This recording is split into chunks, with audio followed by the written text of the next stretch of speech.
بسم الله الرحمن الرحیم. ټولو پښتنو ته سلام وایم. ستړي مشئ.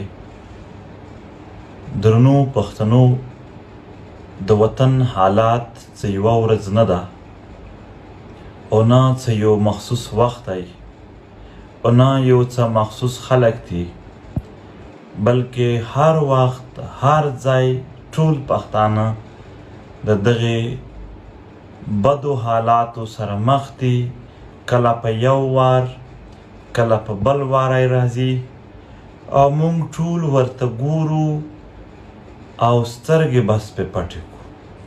په چا غم راشي 500 ورځې درد ولمانځي، 10 ورځې د قام دا لویه غمیزه دی د خپل ذات پر محدوده پرېږدي او بس خبره ختمه.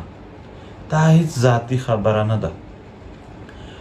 باجوړ کې دماکې ختمې شوې؟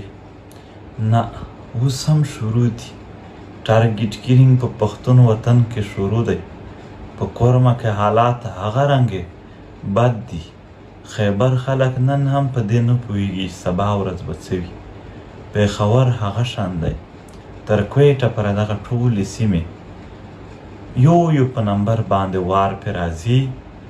در تیر کی یو علاقایي بیا په علاقه کې دننه چې د چا سره وشي هغه یې په ذاتي لیول باندې یو کیسه شمار کی او بیا خبره له منځه لاړه شي. نن هم په وزیرستان کې ډاکټر ګل عالم باندې یو برید شوی دی. څه ذاتیات یې هیڅ نه. دا ټول چې کیږي دا دلته د چا ذاتي دشمني نه ده چې په هغه بنیاد ورسره کیږي.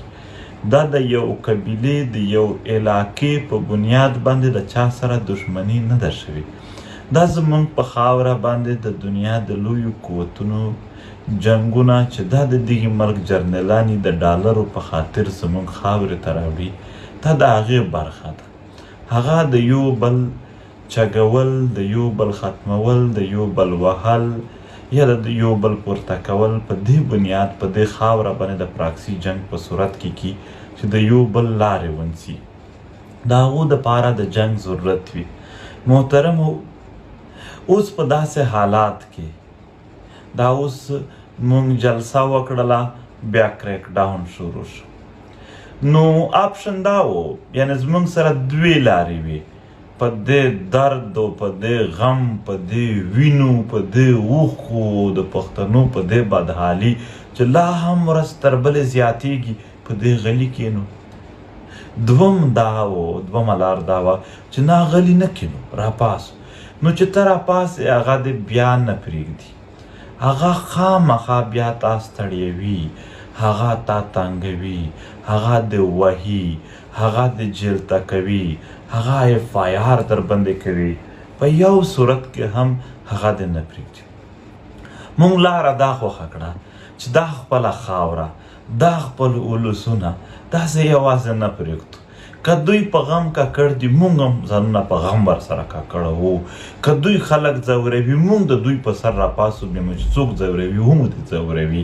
د دغې په بنیاد جلسه چې وشوه، بیا یو کریک ډاون شروع شو. ګوره، په جلسه کې ځینې خلک وایي چې سختې خبرې شوي دي. تاسو دا وګورئ، PTM لا نه و جوړ، سختې خبرې داسې ماشومان وو چې لا زده هم نه وي، 2 کاله عمرونه په بمبارو کې هغه وژلي دي. دلته د APS ماشومانو کوم سخته کړنه کړي چې معاف کړي دي؟ ما ته راوښایئ. په دې پښتونخوا کې په سلګونو په زرګونو مثالونه دي چې نه دي.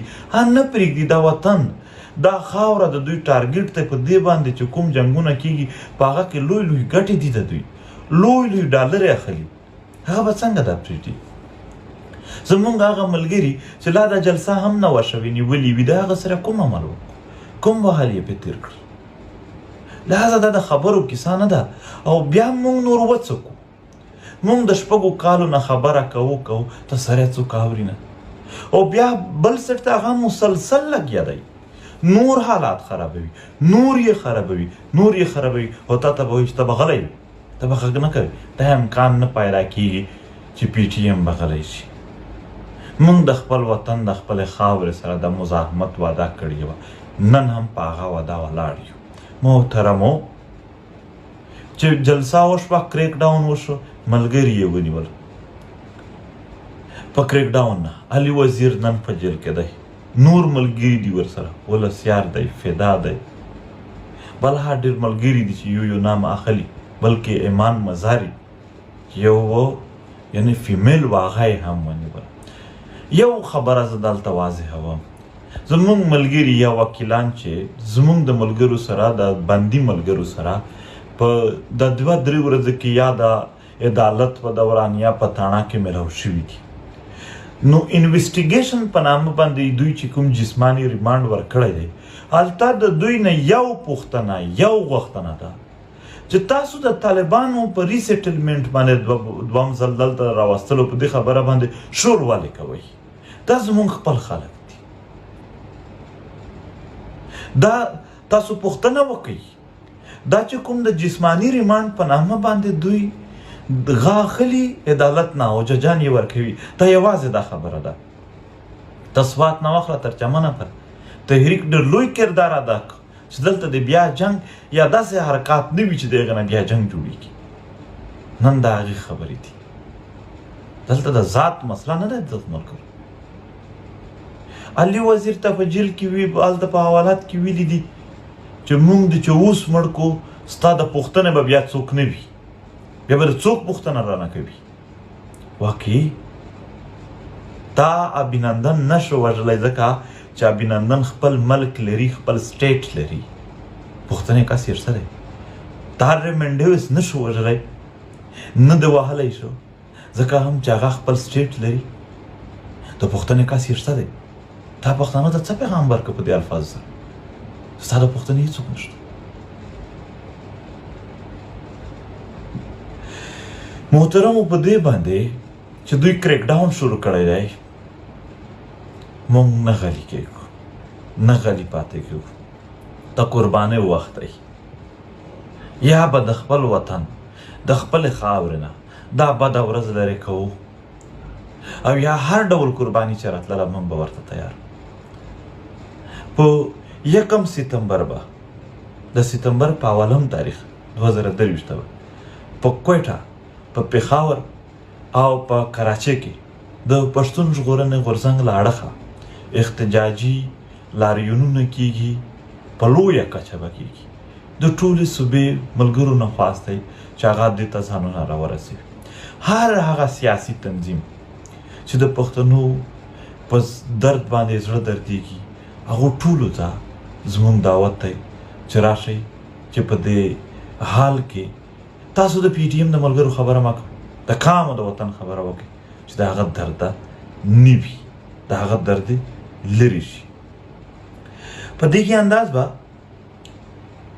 مونږ د دې نه پس بیا اعلان کوو په دغې لاریونونو کې او د خپل راتلونکي تګلارې اعلان به کوو مونږ کینونه او په دې احتجاجونو کې به زه خپل هم موجود وم زه به هم په دې کې ګډون کوم سره د ملګرو او بیا په 5 سپتمبر باندې په سکاټلینډ گلاسکو کې د پی ټي ایم احتجاجي لاریون دی 27 ته په برسل کې د یورپی یونین د پارلیمنت مخې ته بلجیم کې دی په 14 تاریخ په مانچسټر کې په 20 تاریخ په برمنګم کې په 4 اکتوبر په کریډف کې او په 19 اکتوبر په لندن کې احتجاج دی خو پی ټي ایم د سپتمبر په میاشت کې به یو اونۍ په ټوله دنیا کې یو اونۍ د دې دپاره تېروي چې موږ به یو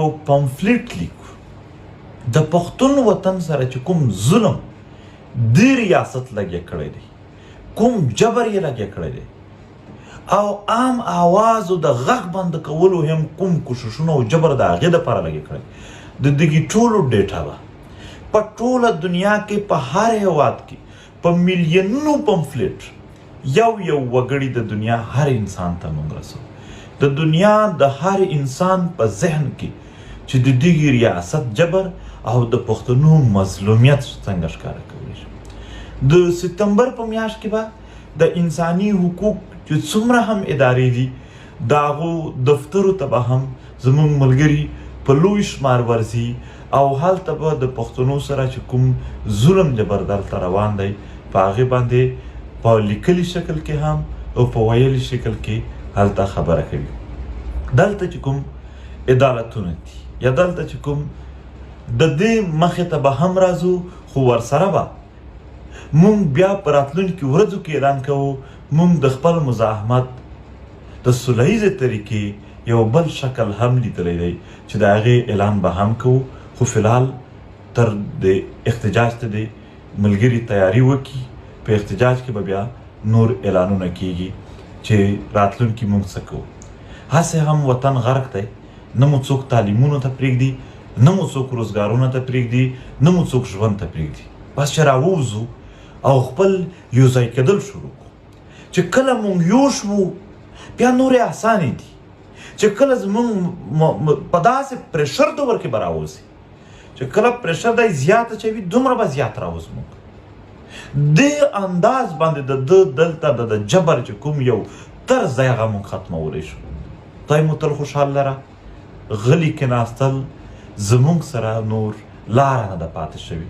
معاف کېدلی هم نشي څوک په دې کې. خوشحال اوسئ، راووځئ، مزاحمت مه کوو. مننه.